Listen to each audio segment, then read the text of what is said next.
Yo, quelle belle journée pour être en vie. Bienvenue dans ce podcast bilan du mois de septembre 2021. C'est vraiment un format que j'affectionne. Ça fait peut-être 18 mois maintenant que je le fais. Je te partage tout ce que j'ai appris au cours du mois écoulé. Et le mois dernier, je t'avais dit que j'avais été infecté au Covid, que j'avais eu des complications, que ça a été délicat. Donc, pour ce podcast bilan, on va faire le point sur tout ça. Et puis, bien évidemment, je vais te partager ce que j'ai appris en termes d'entrepreneuriat, de podcasting, de musique, les leçons, le lifestyle, bref, toutes les choses que tu connais déjà si tu es habitué à ce contenu. Alors, en termes de lifestyle, mon style de vie, ça a été de faire pas mal de prises de sang. J'ai fait pas mal d'examens. Le mois dernier, je t'avais dit que j'avais encore des choses à régler, que certaines choses n'étaient pas revenues à la normale dans mon corps. Certaines choses sont revenues à la normale. Je vais mieux. Il y a vraiment des choses qui se corrigent, même je me sens beaucoup mieux, peut-être même que ça se voit. Mais il y avait encore des choses qui n'étaient pas réglées, je manquais de plaquettes, de plein de choses. Donc là, je ne sais pas si c'est remonté, il faut encore que je refasse des prises de sang dans 1 ou 2 semaines. Mais en tout cas, je me sens mieux. C'était pas facile moralement de faire des prises de sang, de voir que les choses ne se corrigeaient pas, que tu étais toujours pas hyper bien du point de vue hématologique et toutes ces choses-là. Et donc il a vraiment fallu travailler sur le mindset, vraiment tout faire pour ne pas trop penser, pour rester à l'action, pour rester positif. Parce que si je commençais à stresser, ça allait empirer. Donc ça, c'est un conseil que je pourrais te donner aussi, c'est de tout faire pour ne pas stresser, pour ne pas trop penser et vraiment d'être bien entouré, d'avoir des amis, d'avoir des personnes sur lesquelles tu peux compter. C'est aussi pour ça d'ailleurs que j'ai repris le sport, j'ai pu reprendre le sport, on m'a autorisé à refaire du sport, donc j'ai repris de manière modérée, et c'est vraiment la meilleure sensation du monde. Ça faisait plus un mois et demi que j'avais pas pu m'exercer, que j'étais cloué au lit. Là, j'ai repris doucement, ça m'a vraiment fait du bien, et ça m'a permis, justement, de ne plus penser aux examens, et d'aller vraiment de l'avant. Pareil, pour ne pas trop penser, et pour rester vraiment concentré sur ma guérison, je me suis créé une routine nocturne. Alors tu sais que je suis un grand adepte de tout ce qui est Miracle Morning, avoir des routines, des habitudes le matin, j'en avais pas vraiment pour le soir. Donc le soir, c'était plus compliqué parce que j'avais travaillé, j'étais fatigué, donc plus sujet à faire, je vais pas dire des bêtises, mais à avoir des pensées négatives, à être moins motivé, etc. Donc je me suis dit que j'allais me mettre en place une routine nocturne. Et tu vois, cette routine nocturne, elle a été simple, hein, c'est rien d'extraordinaire, ça a vraiment été de m'acheter un tapis de yoga en bouchon de liège, d'acheter de l'encens, d'allumer de l'encens, de prendre des savons spéciaux pour le soir et surtout de me mettre une alarme à 22 heures. Tu sais, on a une alarme pour se réveiller, mais on n'a pas d'alarme qui nous indique quand c'est l'heure d'aller se coucher. Et les médecins m'ont dit que si je voulais vraiment aller mieux, fallait que je sois vraiment sérieux avec mon sommeil. Et ils m'ont appris d'ailleurs que toutes les heures de sommeil ne se valaient pas. Par exemple, un sommeil qui arrive avant minuit est de meilleure qualité qu'un coucher après minuit. Donc c'est mieux que tu ailles te coucher avant minuit. Donc toutes ces choses-là, vraiment essayé de les mettre en place. C'était pas toujours évident, mais je me suis mis une alarme. Et ça, c'est un conseil que je pourrais te donner. Mets-toi une alarme qui va t'indiquer, ok, bon, c'est l'heure de te préparer. Commence à ralentir, commence à couper les écrans. Donc ça, c'est une des choses que j'ai pu mettre en place et ça a vraiment fait la différence. Maintenant, tous les jours, elle sonne à 22 heures et je sais que c'est le moment vraiment de ralentir. Autre chose que j'ai mis en place en termes de lifestyle pour ce mois de septembre 2021, ça a été de passer du temps dehors. Et ça a également été un conseil qui m'a été donné par les médecins. Ils m'ont dit, votre sang n'est pas assez oxygéné, il vous faut de la vitamine D, vous êtes en carence, allez sortir. Et moi, j'avais pas envie, j'avais la flemme parce que je suis fatigué, etc.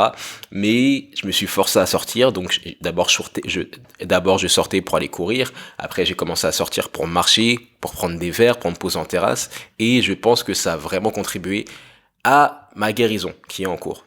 Donc, en plus, ça te permet de rencontrer des personnes. Par exemple, j'étais sur des terrasses, je lisais des livres, et il y avait des gens qui voyaient, qui disaient, oh, t'es la première personne que je vois lire un livre ici, qu'est-ce que tu fais, comment tu t'appelles? Et bah, après, on se revoit le lendemain, on prend un café, tu fais des connexions avec des gens cool, avec des entrepreneurs, avec des ladies, tu vois, trop cool. Donc, passer du temps dehors, les opportunités, en général, elles sont dehors.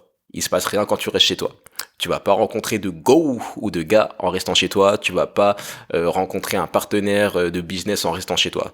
Bien sûr, avec les réseaux sociaux, on peut faire beaucoup de choses et moi, je suis vraiment un enfant des réseaux sociaux dans le sens où j'ai rencontré beaucoup de personnes via Skyblog à l'époque, via MSN, après via MySpace. Mais dehors, il y a vraiment une magie qu'on ne peut pas expliquer et c'est encore plus beau. Donc, si tu es arrivé jusqu'au bout de cette partie sur le lifestyle, la première partie de ce podcast, je t'invite à m'écrire en mots-clés, si tu écoutes le podcast sur YouTube, oxygène. Écris-moi oxygène, l'importance d'aller dehors, l'importance de respirer, l'importance de se faire du bien grâce à la nature, vraiment se rapprocher de ce que faisaient nos ancêtres, y passer plus de temps dehors. Donc maintenant, je te propose qu'on passe à la deuxième catégorie de ce podcast, qui est la catégorie entrepreneuriat et podcasting. Alors nous sommes en octobre 2021, à l'heure à laquelle j'enregistre ce podcast, enfin plus exactement le 30 septembre 2021, et ça fait 2 ans que je suis full entrepreneur, vraiment sans aucun parachute, parce que techniquement, je suis entrepreneur depuis 4 ans, j'ai mon statut depuis 4 ans, j'ai commencé à mener des activités depuis, décembre 2017, mais là, vraiment full entrepreneur, sans filet de sécurité, sans pôle emploi, sans travail à côté, ça fait 2 ans. Et ça n'a pas toujours été facile. Quand j'ai commencé, j'avais une dette, j'étais en découvert, je revenais des États-Unis, c'était compliqué, bref, je vais pas trop faire l'histoire ici, mais c'était vraiment, je partais de très très très loin. Et j'ai appris beaucoup de choses, je suis toujours là, je suis toujours en vie, je continue, ça va bien. Donc je me suis dit que j'allais te partager certaines des leçons. 3 leçons que je pourrais te partager en 2 ans d'entrepreneuriat sans aucun filet de sécurité. La première leçon, ce serait de vivre en dessous de tes moyens. Alors on dit souvent qu'il faut vivre en accord avec ses moyens, moi je dirais qu'il faut vivre en dessous de ses moyens. Avoir des sous de côté, avoir un fonds d'urgence, j'en parle dans quasiment tous les épisodes. Tu le vois quand tu tombes malade, tu le vois quand il y a des soucis de voiture, tu le vois quand tu as un proche qui est à l'hôpital, avoir un fonds d'urgence parce que tu ne peux compter que sur toi-même. Tu ne peux pas compter vraiment sur l'État à 100%, tu peux pas compter à 100% sur la sécurité sociale ou sur la retraite ou peu importe. Vivre en dessous de tes moyens, vraiment avoir un style de vie frugal ou du moins adapté. Ça, c'est la première leçon. Et ça, c'est quelque chose que j'ai appris de la manière dure et tu peux l'apprendre différemment. La deuxième leçon, c'est de prendre soin de ta santé. Tout simplement parce que tu es ton seul actif. Si tu n'es pas en bonne santé, si tu n'es pas en forme, tu ne peux rien faire et personne ne va te payer pour cela. Donc c'est pour ça que je prends des compléments, que j'essaie de faire attention à ce que je mange, que j'essaie de faire attention avec le sport, avec le sommeil dernièrement, parce que j'ai vraiment compris que mon énergie était capitale pour faire ce que j'avais à faire. Donc ça, c'est le deuxième conseil que je pourrais te donner, mais toujours ta santé en premier. Toujours ta santé en premier. C'est mieux d'aller se coucher plutôt que de faire des nuits blanches, de faire des... Bref, tu as très bien compris. Ça, c'est le deuxième conseil, la deuxième leçon. La troisième leçon, ce serait de voir sur le long terme. On est là pour les 30 prochaines années, pour les 40 prochaines années. Essaye de prendre des décisions dont tu seras fier dans 10 ans, dans 15 ans. Même si ce sont pas les meilleures décisions, si ce sont pas les décisions les plus faciles à prendre, essaye de faire au mieux, essaye de faire du mieux que tu sais. Mais vraiment, de voir sur le long terme. Et après, bien évidemment, je pourrais te partager d'autres leçons comme de ne jamais arrêter de prospecter, aussi d'avoir une vitesse d'exécution, c'est-à-dire de passer rapidement à l'action, de ne pas trop laisser traîner les choses. Et aussi, autre chose dont je voudrais te parler, c'est de l'importance de développer des relations. Je pense que l'entrepreneuriat et même la vie tout court, c'est vraiment les relations, c'est la qualité des relations que tu développes. On n'en parle pas assez, mais c'est vraiment important d'être cool avec les gens, d'être respecté par les gens, d'être respectable également, si on veut être respecté. Et ça fait vraiment la différence. Donc, je t'invite vraiment à chercher à développer tes relations, à créer des relations solides et des relations sincères, et aussi à être recommandé par les bonnes personnes. Voilà ce que j'avais à te partager en termes de leçons en tant qu'entrepreneur. Ce mois de septembre, il a été très intéressant parce que j'ai enregistré 3 formations pour une plateforme qui s'appelle Silex TV. Silex.tv, c'est une plateforme, c'est un peu le Netflix de l'entrepreneuriat. Ils vont partager pas mal de ressources pour apprendre à faire plein de choses, comment vendre sur les réseaux sociaux, même de la cuisine, il y a même de la danse. C'est vraiment une plateforme d'éducation. Et j'ai été contacté pour enregistrer 3 formations. Ça s'est fait en studio, sur écran vert. C'est mon premier vrai tournage sur écran vert. J'en avais fait un en 2015 avec le Studio Bagel à Canal+, mais c'était pas mon projet. Enfin, j'étais figurant. Là, c'est vraiment moi qui suis pendant des heures et des heures face à une caméra avec des professionnels et c'est vraiment appréciable. Et tu vois que la télévision, ce n'est pas si facile. Il y en a qui disent ouais, c'est facile parce que t'as un prompteur et parce que tu le fais tous les jours. C'est pas facile de rester devant une caméra, de bien la regarder, de ne pas bégayer, de capter l'audience. Donc, si tu as l'occasion de le faire, si tu as l'occasion de te filmer pour une raison X ou Y, je t'invite vraiment à le faire parce que ça t'aide pour tout. Ça t'aide sur ton positionnement, ça t'aide sur la manière de placer ta voix, ça t'aide sur ta manière de parler, ton rythme, sur plein de choses. Donc, on va voir ce que ça donne. Je suis pressé de voir le résultat. Pour être bien à l'image, j'ai fait des soins. Enfin, tu sais comment c'est. Je suis parti chez le coiffeur. Bref, toujours la même routine. Je vais pas revenir sur ça, mais oui. être prêt pour ce genre d'opportunités parce que elles peuvent arriver. Et ce qui est beau avec le digital, c'est qu'il y a de plus en plus de formations qui arrivent, de plus en plus de studios qui mettent les moyens pour embaucher des personnes. Donc si tu as des talents, si tu as des choses que tu sais faire, tu ne pourras pas perdre. N'hésite pas à partager sur les réseaux sociaux ce que tu sais faire, même si tu n'es pas encore un expert. Nous sommes le 30 septembre 2021 et dans quelques heures, je vais m'apprêter à aller à la répétition de l'événement de Jeremy Van Obdenbosch. Alors, tu sais, c'est le podcast bilan du mois de septembre.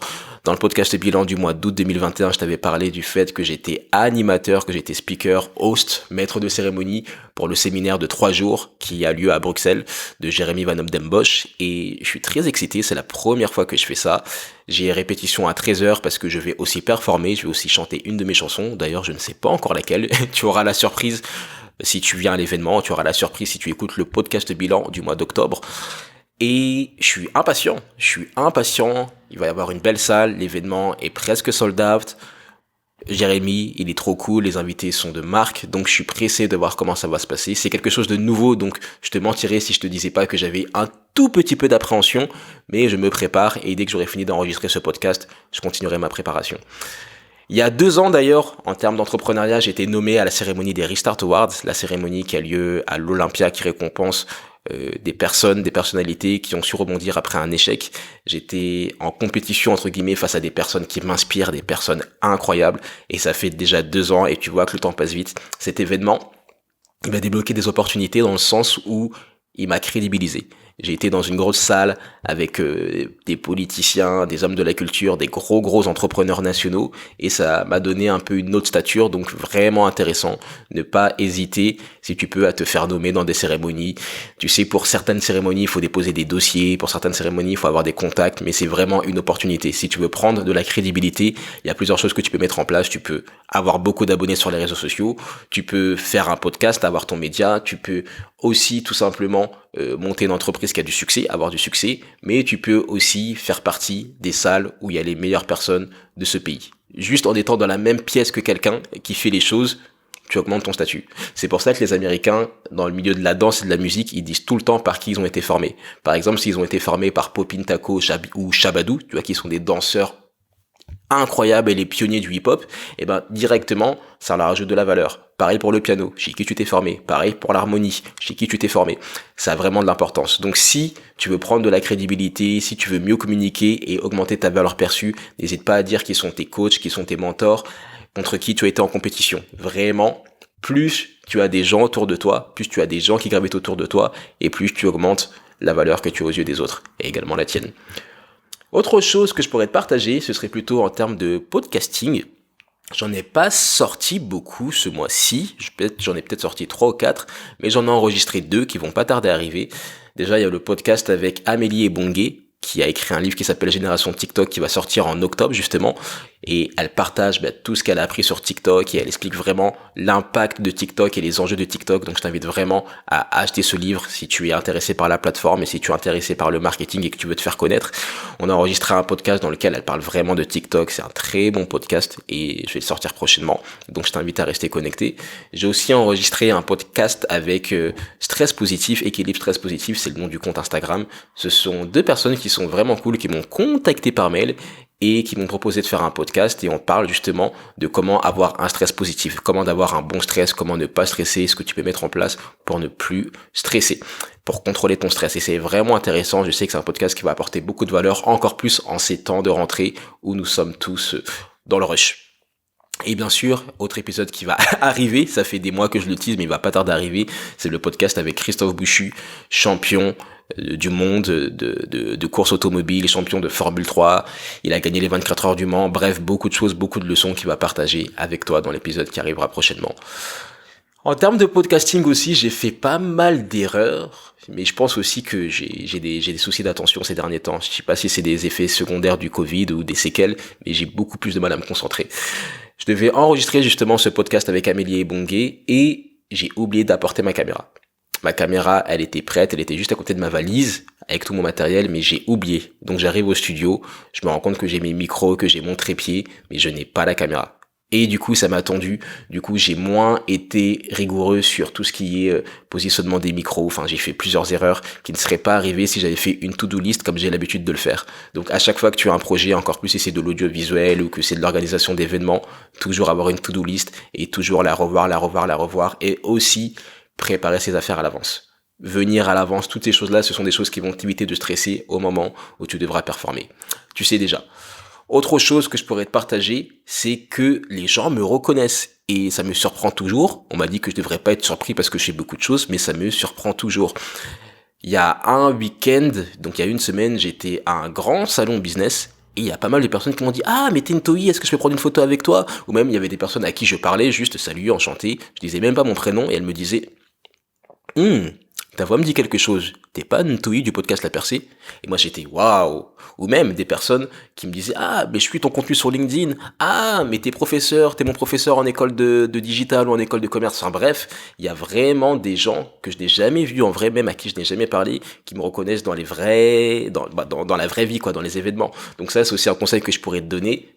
Sors de chez toi. Si tu fais du contenu, des podcasts, des vidéos, que tu écris des livres, que tu as un business, ne reste pas tout le temps chez toi. Va voir un peu ce qui se passe. Va à des salons, salons d'entrepreneurs, salons, tout ce que tu veux. Ce sont là, c'est à ces endroits-là que tu vas voir les gens et que tu vas pouvoir vraiment te confronter à la réalité de ton audience. D'ailleurs, ce qui était marrant avec ces salons, c'est que j'ai pu rencontrer des invités de mon podcast que je n'avais jamais vus en vrai. Par exemple, je peux penser à Steve Umponou, que j'avais jamais vu en vrai. On se parle sur Instagram, on a fait un épisode ensemble, on s'est appelé pour le faire, et on ne s'était jamais vu. Donc, va aux événements. Plus tu iras à des événements, et plus tu auras des contacts, tu vas vraiment gagner du temps. Voilà, pour la partie entrepreneuriat et podcasting, c'était une grosse partie quand même. J'ai partagé le mot-clé de ce chapitre. Si tu es allé jusqu'au bout de cette partie sur l'entrepreneuriat et le podcasting, écris-moi en commentaire le mot constance. Constance, parce que vraiment, je pense que c'est ce qui fait la différence, c'est ce qui va permettre aux gens de te reconnaître, c'est ce qui va permettre de faire en sorte que les gens viennent à toi. Tu sais, Jim Rohn dit que le succès n'est pas quelque chose qui doit être poursuivi, mais plutôt quelque chose qui doit être attiré. Et je pense vraiment que tu attires le succès quand tu as de la constance dans ce que tu fais. Il y a aussi une autre phrase de je ne sais plus qui dit que la constance bat le talent. Donc, même si tu n'es pas la meilleure personne au monde, même si tu n'es pas la personne la plus talentueuse, si tu arrives à fournir la même quantité d'efforts tous les jours, tu ne peux pas perdre. Donc, mot-clé pour cette partie sur l'entrepreneuriat et le podcasting, constance. Je te propose qu'on passe à la troisième catégorie de ce podcast qui est liée à la musique. Alors tu sais, depuis pas mal d'années en termes de musique, j'ai l'objectif d'atteindre les 10 000 heures. Tu connais sûrement cette théorie qui dit que pour être vraiment excellent, pour maîtriser un domaine, il faut pratiquer plus de 10 000 heures. Donc je ne sais pas si j'ai déjà atteint les 10 000 heures, ça fait pas mal de temps que je fais de la musique, mais là je suis vraiment dans une logique de reprendre à zéro, dans le sens où je me dis ok j'ai fait aucune heure, j'ai même pas fait une minute, comment est-ce que je fais pour atteindre mes 10 000 heures? Et j'ai fait le calcul et je me suis rendu compte que si je faisais de la musique 4 heures par jour, il allait me falloir à peu près 7 ans de travail pour atteindre les 10 000 heures. 4 heures, je les trouve pas toujours, c'est pas hyper réaliste parce que parfois je donne des coachings, je m'occupe de ma famille, puis j'ai été malade dernièrement. Donc là, je me suis vraiment mis le minimum de 2 heures de pratique musicale par jour. Donc ça va rallonger le temps, ça va faire que ça me prendra peut-être 13 ans pour atteindre les 10 000 heures, et encore. Mais au moins, il y a un effort constant. Et ça, c'est vraiment quelque chose que je pourrais te conseiller de faire, c'est plutôt que de viser trop grand, plutôt que de te mettre un objectif de fou, essaye de trouver la limite entre ce que tu peux réaliser et ce qui est un peu difficile. Dans le sens où il vaut mieux faire 2 heures tous les jours plutôt que 6 heures une fois de temps en temps. Ça, c'était la première chose que je pourrais te partager en termes de musique. La deuxième chose que je pourrais te partager, c'est que le 1er octobre, ça va être ma première performance en tant que musicien depuis plus de 2 ans. Et ça, c'est un truc de fou, c'est presque irresponsable de ma part. Enfin, je sais pas, bon, il y a eu le Covid, il y a eu plein de choses, mais ça va être la première fois que je vais remonter sur scène, je vais performer un morceau, comme je te l'ai dit, à l'événement de Jeremy Van Denbosch, donc je ne sais pas comment ça va se passer. Je vais essayer de filmer la prestation pour te montrer des extraits, mais je suis excité, je suis pressé de retrouver les applaudissements du public, de partager, de danser, de chanter, de jouer avec le public. Enfin bref, je suis pressé. On verra ce que ça donnera, mais je n'abandonne pas ce rêve de faire la tournée des Zéniths et je n'abandonne pas ce rêve que je vais te partager maintenant, qui est d'ouvrir la cérémonie des Jeux Olympiques de 2024 à Paris. Je pense que la cérémonie aura lieu le 28 juillet 2024 et j'ai envie d'être là. C'est à Paris, par ici chez moi. Donc, je veux ouvrir cette cérémonie. Je ne sais pas comment je vais faire. Ça me laisse 3 ans de préparation, mais c'est vraiment un objectif que j'ai. Donc, c'est pour ça qu'il faut pratiquer les 10 000 heures. C'est pour ça qu'il faut continuer de travailler, de composer, afin d'écrire la chanson qui fera vraiment la différence. Troisième chose que je pourrais te partager en termes de musique, et que, ouais, ça c'est vraiment quelque chose que je pourrais t'annoncer parce que j'ai signé le contrat hier, c'est ma collaboration avec la styliste et designeuse Maka Création, Makassi, elle s'appelle pour le prénom complet, Makassi Keita, de la plateforme Maka Création. C'est une styliste que j'ai pu découvrir à un événement qui est incroyable, j'adore son travail, et tu as peut-être vu comment je m'habillais sur scène, j'aime bien les tenues un peu ethniques, faites sur mesure, qui sont brillantes, qu'on peut voir de loin, etc. Et là, pour l'instant, on a signé un partenariat sur 3 tenues, et tu vas les découvrir si tu viens à l'événement de Jérémy Van Dembosch. Donc, Maka Création, n'hésite pas à la suivre sur Instagram. Bruxelles! Maka Création, n'hésite pas à la suivre sur Instagram, ça fait vraiment la différence. C'est fort probable que les gens klaxonnent encore, mais bon, on va aller jusqu'au bout. Et puis, la dernière chose que je pourrais te partager en termes de musique, c'est vraiment mon objectif de passer à la télé. Mon clip Prier avec toi, que tu as pu voir, si tu ne l'as pas vu, je t'invite à regarder le lien qui est en description. Il n'a pas encore atteint les 1000 vues. Bon, c'est le process, il faut que j'ai de la frustration, c'est comme ça, tout le monde commence par ici, mais je pense qu'il mérite beaucoup plus et je pense qu'il peut vraiment rentrer en compétition avec des clips qui passent à la télévision, parce qu'il a été réalisé par quelqu'un qui fait des clips qui passent à la télévision. Donc je me suis pas encore penché sur l'histoire, mais je voudrais vraiment qu'il passe par exemple sur des chaînes comme BET, comme Trace, ou même d'autres chaînes. Donc si tu as un contact ou si tu penses que tu peux faire quelque chose, n'hésite pas, mais avoue, ce serait cool. Un clip qui passe à la télé, ce serait vraiment un objectif en plus de réaliser, et ce serait vraiment un pas en plus vers la vision.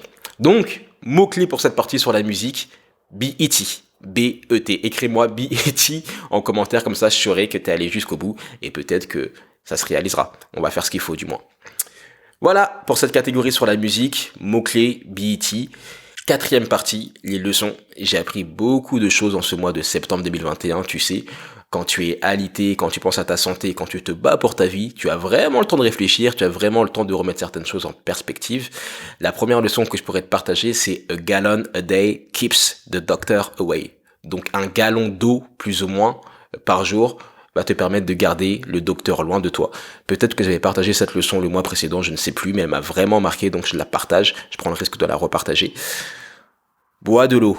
Fais attention à ta santé, fais tout pour pas voir le docteur, parce que vraiment voir le docteur c'est compliqué, c'est chiant, c'est stressant, et dis-toi que là je vais refaire des prises de sang, mais toutes les prises de sang que j'ai pu effectuer ce mois-ci, j'attendais des résultats comme si c'était le bac, c'était pareil, j'attendais des résultats, j'étais sur mon téléphone, j'attendais qu'on me renvoie le fichier, que je puisse voir si ça allait mieux, si j'avais des bons résultats, pour te dire, c'était comme si je repassais le bac quasiment une fois par semaine. Donc fais tout pour ne pas voir le docteur. Tu le verras forcément, mais moins tu vois le docteur, mieux c'est. Deuxième leçon que je pourrais te partager, deuxième révélation si je peux dire, c'est d'appeler les gens plutôt que de voir leur story. C'est mieux d'appeler tes amis, ta famille, plutôt que de regarder leur story pour prendre de leurs nouvelles. Tu sais, bon, je te l'ai déjà dit, hein, j'ai été malade et ça a été difficile et j'ai failli partir, littéralement.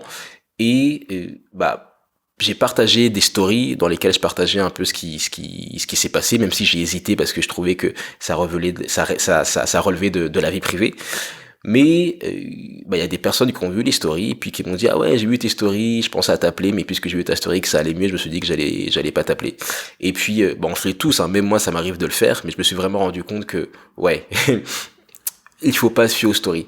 Les gens montrent ce qu'ils veulent sur les réseaux sociaux et il faut pas se faire d'a priori, il faut pas faire de suppositions, absolument pas.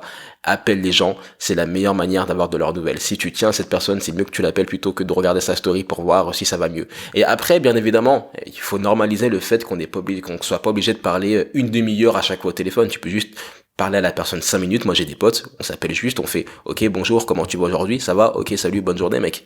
Bonne journée, gal. Love you. Tu vois, comme les Américains, ils aiment trop faire ça. Love you. Donc, love you, bro. Tout simplement. Mais appelez les gens. Ça fait la différence. Troisième leçon que je pourrais te partager, c'est que un client mécontent fait du bruit, fait plus de bruit qu'un client qui est content, qui est satisfait. Donc fais tout pour avoir un client qui est satisfait. Je suis parti à un événement business et bon, j'ai pas nommer l'événement, mais ça a été très compliqué. Ils ont eu des soucis d'organisation. Ils ont vendu a priori beaucoup plus de places que la capacité de la salle. Je sais pas où ça a pas fonctionné.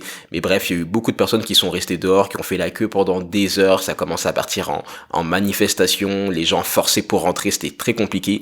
D'ailleurs, je pense que ça a été une chance qu'il n'y ait pas eu de drame, que personne ne soit mort, étouffé, ou que personne n'ait fait, enfin, du moins, je pense, personne n'ait fait de malaise, parce que ça aurait été encore plus compliqué pour eux. Et les gens qui sont restés dehors ont commencé à faire des tweets, ont commencé à faire des publications sur Instagram, ça a tourné, c'est vraiment devenu l'événement de la journée, du week-end, où tout le monde, beaucoup de personnes se sont moquées, ont dit ouais, c'est n'importe quoi, remboursez-nous, c'est scandaleux, enfin bref. Donc, tu vois qu'une erreur de communication et juste un petit détail comme de fermer ta billetterie en avance ou au bon moment, peut faire la différence. Tout simplement, parce que un client mécontent fera plus de bruit qu'un client qui est content, donc fais tout pour que tes clients ou pour que les personnes avec lesquelles tu travailles soient vraiment satisfaites de ce que tu proposes. Et c'est plus que être satisfaite, c'est vraiment d'être hyper satisfaite. On parle beaucoup d'over delivery, donc de donner plus que ce que la personne attend. Quatrième leçon que je pourrais te partager, c'est une citation de Hal Elrod. Je l'ai lu dans son nouveau livre qui s'appelle, j'ai oublié, mais il a sorti un nouveau livre et je te mettrai le lien en description. Hal Elrod, c'est celui qui a écrit The Miracle Morning, tu sais, le livre sur les routines matinales. Et j'ai adoré cette citation. C'est les personnes qui réussissent transforment en habitude ce que celles qui ne connaissent pas le succès font seulement de temps en temps. Tout simplement. Faire ce qui est important tous les jours. Donc je voudrais te partager cette citation. Cette citation, c'est les personnes qui réussissent transforment en habitude ce que celles qui ne connaissent pas le succès font seulement de temps en temps. Le pouvoir des habitudes. J'ai pas t'en parler parce qu'on t'en parle tout le temps, mais vraiment, je pense que le point commun de toutes les personnes qui ont du succès dans leur domaine, c'est les habitudes qu'elles ont pu mettre en place.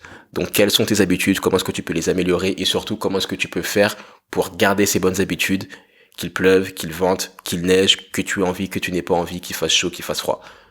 Les habitudes. Voilà ce que j'avais à te partager pour ces leçons du mois de septembre 2021. Septembre, c'est fou à quel point ça passe vite. Ces mois passent vite, ces années passent vite, cette vie passe vite, donc faut vraiment faire ce qu'on a à faire, ne pas arrêter et surtout rester positif et avoir de l'impact auprès des gens. Quelques ressources que je pourrais te partager, c'est le livre Atomic Habits de James Clear. Je pense que la traduction française c'est un petit rien peut tout changer.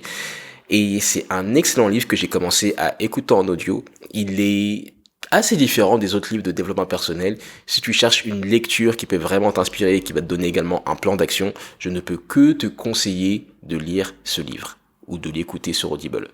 Une autre ressource que je pourrais te partager, c'est une musique. Alors, je partage pas souvent des musiques dans ce podcast, ce qui est assez contradictoire et ironique pour un musicien. Mais là, j'ai découvert une musique, c'est vraiment la meilleure musique que j'ai entendue depuis mai 2017. La dernière musique qui m'avait énormément marqué, que j'avais passé en replay, c'était Where Do You Go de Jameson, J-M-S-N, ça s'écrit, et j'avais vraiment aimé cette musique parce que j'étais dans cette énergie, je sais pas, elle me touchait vraiment et je passais ma journée à la mettre en boucle. C'est-à-dire que sur Spotify, j'avais carrément appuyé sur le bouton replay et je passais toute ma journée à l'écouter, et puis j'ai tellement aimé cette musique que je suis parti voir ce que faisait l'artiste et j'ai apprécié tout son travail. Je l'ai vu en concert trois mois après, je l'ai rencontré, on a parlé rapidement, je l'ai même proposé de faire sa première partie. Bref, c'était Jameson. Maintenant, j'ai découvert un nouvel artiste sur Instagram qui s'appelle Camo. Je l'ai découvert sur l'Instagram de Mangeuse d'herbe, qui est une influenceuse. Et Camo, il a sorti une chanson avec une chanteuse qui s'appelle Adeline, qui s'appelle Mango. Et j'ai adoré cette chanson. Cette chanson, elle parle du fait de rester cool avec tes ex. Ce n'est pas parce que tu n'es plus avec quelqu'un que tu dois l'insulter, que tu dois couper et que tu n'aimes plus cette personne. C'est juste que on avance et que c'est comme ça. Et c'est la première fois que j'entends ce genre de message dans une musique, que j'entends ce genre de paroles. Et en plus de ça, le son est bon. Ça groove, c'est une belle mélodie, le chant est très beau, il y a des harmonies, c'est vraiment efficace. J'ai adoré cette chanson, je l'ai écoutée en boucle et ça m'a vraiment touché. Et je partage rarement des musiques, mais là, j'ai partagé cette musique aux gens qui étaient près de moi. Je leur ai dit, hey, j'ai écouté cette musique, voilà, ça va être notre chanson préférée du mois. Donc, le morceau, c'est Mango de Camo. Je te mets le lien en description. Si tu écoutes cette chanson, n'hésite pas à me dire ce que tu en penses. Tu peux même l'écrire en commentaire ou venir me parler sur Instagram. Ntoyi, N-T-O-Y-I. Une autre source que j'ai utilisée, que j'ai même pu découvrir en ce mois de septembre 2021, c'est de l'encens. Alors j'avais toujours peur que l'encens aille sur mes habits ou sur ma peau ou que je sais pas, que ça soit pas bio et que du coup ça m'empêche de bien respirer. Mais ça m'a vraiment fait du bien. C'est la première fois que j'achète de l'encens. J'en ai mis chez moi, j'en mets le matin quand je médite, j'en mets le soir quand je fais mes étirements, quand je fais ma routine nocturne, et vraiment ça me relaxe. Et tu mets ça avec la bonne petite musique, tu mets ça avec le bon petit thé, ça te fait vraiment du bien et ça te permet de redescendre la pression et de ne pas stresser. Parce que c'est vraiment sur ça que on fait du travail et qu'on se bat, c'est de ne pas stresser, de se sentir le mieux possible. Et puis, la dernière ressource que je pourrais te partager pour ce mois de septembre 2021, c'est les longues relations. Alors c'est pas vraiment une ressource, c'est quelque chose d'immatériel, mais il y a quelques jours, j'ai revu un ami que je n'avais pas vu depuis presque 10 ans. C'est vraiment un bienveillant, c'est l'une des premières personnes qui m'a payé pour que je vienne danser chez lui, ce qui est fou. C'est une des premières personnes qui a acheté un t-shirt de la marque que je représentais à l'époque. C'est vraiment un bienveillant, c'est vraiment quelqu'un qui m'a aidé, qui m'a inspiré, qui m'a donné confiance en moi quand j'étais enfant. Et je l'ai rencontré par hasard en courant. En courant, il était de passage dans la région alors qu'il habite maintenant hyper loin de là où j'étais. Et ça m'a vraiment fait prendre conscience que on était là, que nous sommes là sur Terre pour créer des vraies relations, pour avoir des vrais amis, des relations qui durent 10 ans, 20 ans, 30 ans, 40 ans, toute la vie. Ça fait vraiment la différence, ça fait du bien, ça fait des belles histoires à raconter. Donc qui est-ce que tu pourrais appeler aujourd'hui? De qui pourrais-tu prendre des nouvelles? Ça fait vraiment la différence de prendre des nouvelles des personnes pour de vrai, de les appeler, de leur envoyer un message. Encore une fois, ne compte pas sur les stories parce que ce n'est pas toute la réalité. Voilà pour ce mois de septembre 2021. Pour conclure, c'est un mois de convalescence, mais je me sens mieux. J'espère que mes prises de sang vont être mieux, mais en tout cas, je peux recommencer à courir. J'ai retrouvé l'appétit. Je recommence à chanter. Là, il y a l'événement de Jérémy Van Den Bosch, donc je vais pouvoir être sur scène. Je network, je crée des choses, je fais de la musique, je reprends des routines. J'essaie de reprendre les choses tranquillement parce que je te cache pas que j'ai peur entre guillemets, même si je devrais pas avoir peur de ça, mais de rechuter, de faire trop d'efforts d'un coup et que mon corps ne supporte pas. Donc j'essaie de m'écouter, de dormir quand c'est nécessaire, de manger quand c'est nécessaire, d'être vraiment plus cool, d'être beaucoup plus tendre avec moi. C'est comme un nouveau départ, je vois ça comme une nouvelle chance. Quand je dis que c'est une belle journée pour être en vie, c'est vraiment que c'est une belle journée pour être en vie. Je veux vraiment que tu le comprennes. Et oui, on essaie de progresser un jour à la fois, progresser d'1%. Je te remercie pour ton soutien depuis toutes ces semaines, tous ces mois, toutes ces années, tous ces jours, peu importe. Merci d'être là, merci d'avoir pris le temps d'écouter ce contenu, merci de croire en moi. J'espère que tu crois également en toi parce que c'est ce qui fait vraiment la différence.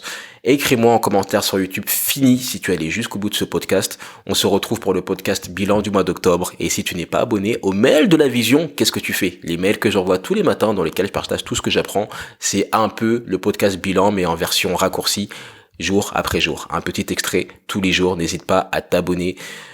Tu peux trouver le lien facilement sur mon site internet ou sinon tu tapes ntoi.com/la-vision. ntoi.com/la-vision. Sinon, tu m'écris sur Instagram et je t'enverrai le lien sans problème. Je te dis à très vite. Merci pour ton soutien. N'abandonne pas et fais ce que tu vas faire. N'abandonne pas.